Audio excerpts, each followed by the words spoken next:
LongShots TV, everybody. I am your host, the Rhino, and alongside me, Donnie, right side, the master of football. How you doing, Donnie? Hey, doing good, man. Friday night, got a triple header on deck. We'll see what's going to happen. Yeah, we're going to talk those three games specifically tonight, so y'all tune in for that. We will not have much in the way of big games until tomorrow, so we will be talking those games tomorrow morning at 10 a.m. live Eastern Time. Join us for that, and we will have tonight a college football play of the week from LongShots TV. Okay, so at the end of the show, we'll be announcing that, so stay tuned to get that pick for it. All right, first up, Donnie, we got Central Michigan at Miami, Ohio. Miami's getting one at home. Interesting game. Central Michigan, not the greatest team, but they their defense is keeping them in a lot of games. What do you see out of this one? Central Michigan is the best quarterback in the MAC with Cooper Rush.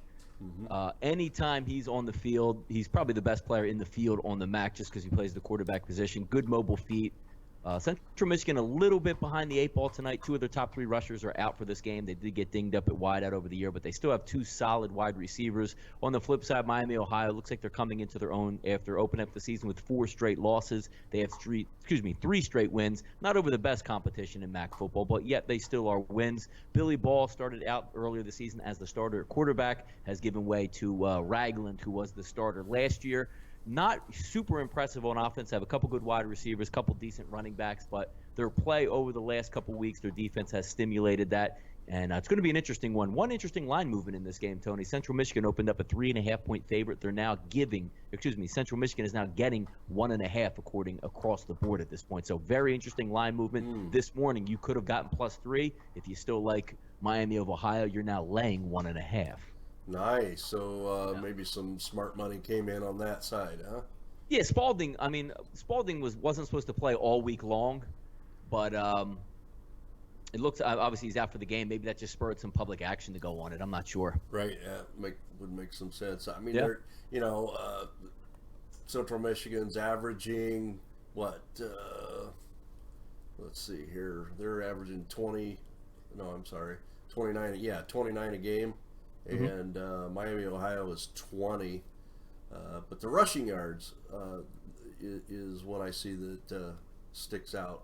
Total yards is 435 for Central Michigan in road games. And home games for Miami, Ohio is 331, 4.9 per play. So, yeah, definitely tips the ball in their favor for Central Michigan. Yeah, Elijah, I mean, the two teams now, with Central Michigan, as of last week, getting beat, they're now eliminated from MAC conference play. So they're just planning to get bowl eligible at 5 wins. They come up with a win tonight, they will be bowl eligible, but not much in the way of pressing forward for postseason play in the MAC. So be an interesting one to see if they throw some caution to the wind tonight or how they approach the game. But one of the games we talked about earlier there, Tony, it's one of the rare plays, especially in the MAC, that both teams will actually be in a huddle as opposed to running up-tempo offenses. They do go in the up-tempo every once in a while, but their base offense is huddling up and lining up at the line of scrimmage. Yep, absolutely. And here's some interesting betting notes for you guys if you're considering playing this game. The games over the last 3 seasons, Miami, Ohio was 1-0 against the spread. 1-0 Central Michigan is 1-0 straight up. And that one game has gone over the total. All games played at Miami, Ohio, however, Central Michigan is 2-0 against the spread. Michigan is 3-2 straight up, and over the last 3 seasons there. So interesting note there if you're considering betting that game. Keep that in mind. Next up, we have the 7 o'clock game? Yeah, Temple and Connecticut. Connecticut is getting 10 points at home, 10.5 on some boards. Donnie,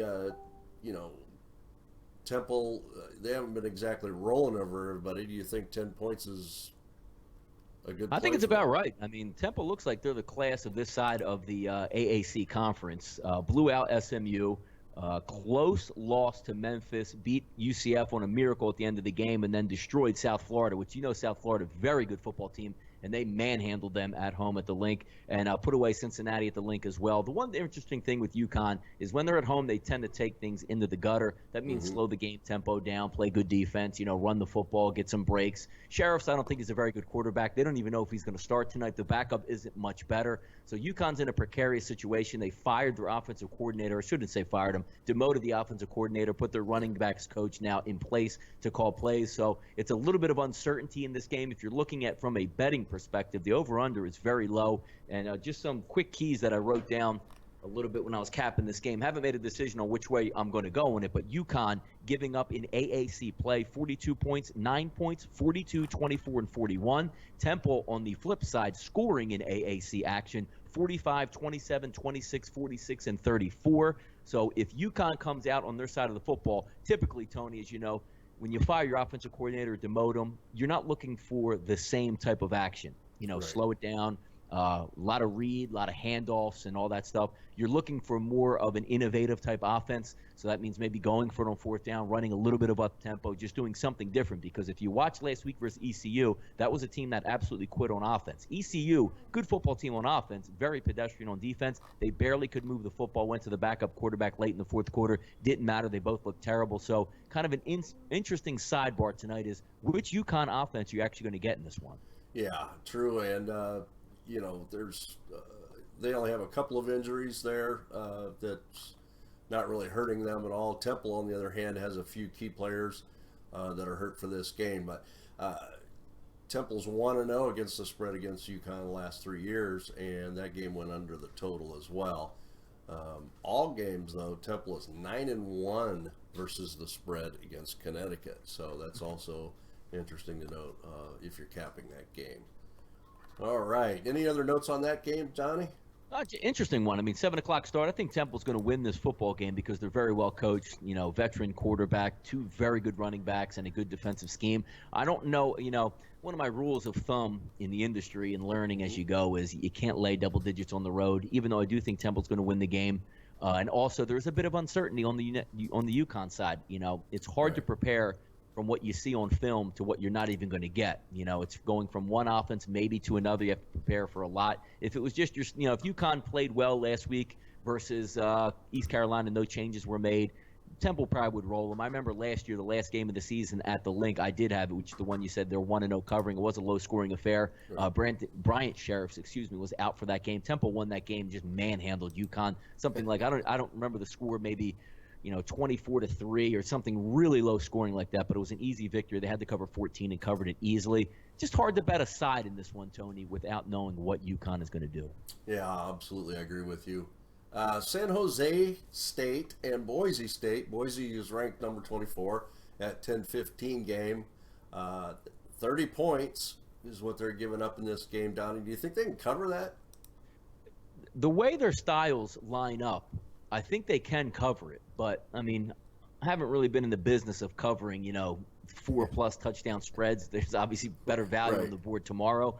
But if you're asking me with what they do and what the other team doesn't do is kind of how you want to break this one down. Right. Jeremy McNichols, the running back for Boise State, is one of the best players in the country.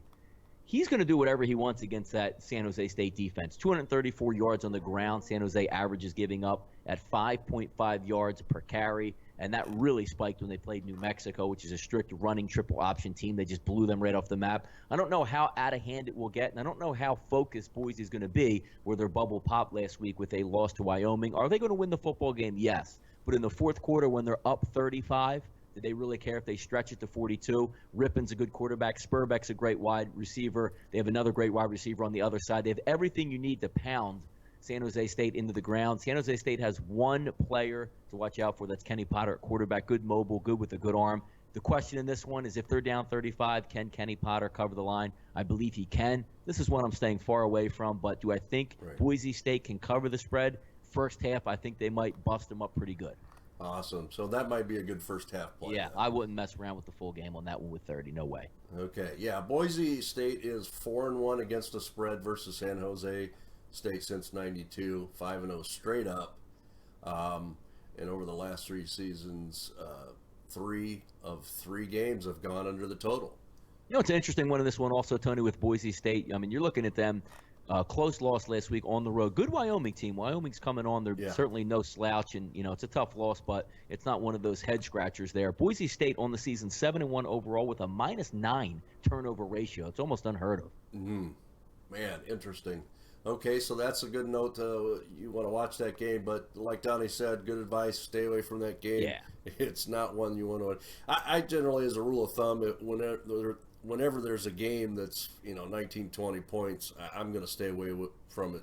Just Exactly. And if you're looking on an easier way out, in the first half, regardless of the score, both teams are going to play like they're going to want to blow the other team out, even if one side is getting a lot of points. The second half is sort of that toss-up where once they get in that, if it's 35-3, who cares anymore? And that's where you get yourself in trouble when you want to lay 30. And also with taking a look at the game in parts, if they're going to cover the first half, they're probably going to cover the full game. But if they don't cover a 30-point line, in the first half saying, they only up 7 at the half, there's a real good shot they're not going to cover the 30 and a half. So if you just take that first half line and just take it, if they win it at the half, you don't have to worry about the second half. But if they don't cover the first half line, which at a 30-point game would be somewhere, I assume, 17 and a half, they're probably not going to cover the full game anyway. Yeah, and I find it interesting with the total being 58, with a 30-point spread. Mathematically, in my mind, it just doesn't add up. Yeah, it's one that, it's on there, and if you're a degenerate gambler and it's late and maybe you lost the Central Michigan game, you want to get it back, but it's one that doesn't show too much value in this Yeah, one. I agree. So that's the matchups tonight. Donnie, how were you this week on your... 3-0 this week. We haven't had any premium action, but 3-0 on our free lunch money wager videos there. Last night should have been an easy victory, and I mean an easy one. There was 3 special team touchdowns and another snap over the punter's head that led directly to another one. So in a sense, 4 special teams touchdowns, but I was still able to stay under the total of 47.5 in Georgia State. And also a couple days previous there, we also hit an under in Maction in the first half with Toledo and Akron, and before that we had a team total with NIU over 44.5. Tony, what did they end up with? 45. We'll take 45, it. that's some right. Good winners. Hey, we'll take all the winners we can get. We're going to have some premium action tonight, and of course we'll have it on Saturday and Sunday. Absolutely. And maybe even a lunch money wager tonight. But it's been a good week so far, Tony. Sure thing. Yeah, and I did take the over in the Arkansas State, Georgia State. How about that? Yeah, that was great, wasn't it? That Everybody was a won. great play. Yeah, that was a mid-level play for me, but I figured it was one of those grinded outs, and the defense is just, not good. So I figured there's some points to be scored in that game. Okay, well, guys, the play tonight, college football premium play of the week for LongShot Sports this week is take Navy plus the points against Notre Dame. Okay, that's going to be the game tomorrow. Put it in the bank. It's a done deal. And we look forward to talking to Donnie again tomorrow morning. We'll run down a lot more in college football. Make sure you go over to DonnieRightside.com, see him there. You can also see us at TrendBetting.com. And make sure you visit our page, guys, at LongShots TV on Facebook. You can also reach us at LongShots TV on Twitter. And if you're on Twitch, please follow the page. We'd really appreciate it. And if you're watching on YouTube or some other channel, please subscribe to the channel. We'd appreciate it. And that's it for LongShots TV tonight. Donnie, always a pleasure talking to you.